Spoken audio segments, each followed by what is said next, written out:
حضرت سلیمان سے حضرت عیسیٰ بن مریم تک کا زمانہ تقریباً 1500 سال تھا، اور حضرت عیسیٰ بن مریم سے رسول اکرم صلی اللہ علیہ وسلم کے بعد سے تقریباً 1500 سال تھا، اور ابراہیم اور ان کے بیٹے حضرت اسماعیل نے جب بیت اللہ کی تعمیر کی تو ان کی اولاد قبائل میں تقسیم ہو گئی نکلے۔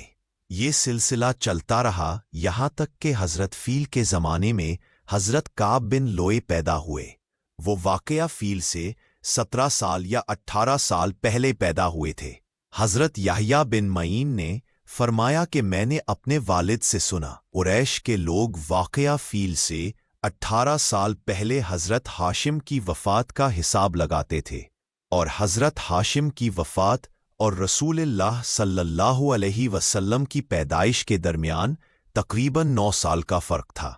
یہ سب روایتیں تاریخ دمشق از ابن عساکر میں بیان کی گئی ہیں۔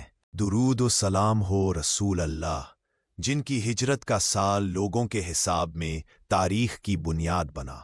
یہ واقعہ ذی الحجہ کے مہینے میں پیش آیا جب قمری حساب کے مطابق 1783 سال گزر چکے تھے۔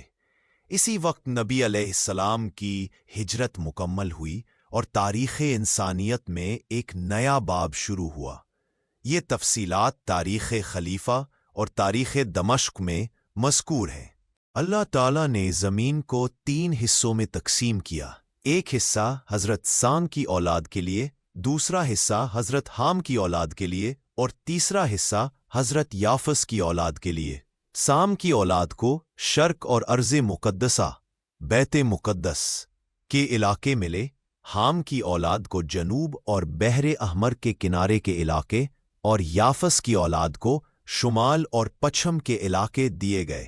پھر ان نسلوں میں سے مختلف قومیں اور انبیاء پیدا ہوئے، حضرت یوسف، پھر حضرت موسیٰ، پھر حضرت سلیمان، اور آخرکار نبی کریم صلی اللہ علیہ وسلم کو بھیجا گیا، جو تمام انبیاء کے خاتم ہے۔ یہ تمام روایات اور تفصیلات تاریخ دمشق از امام ابن عساکر میں مذکور ہے۔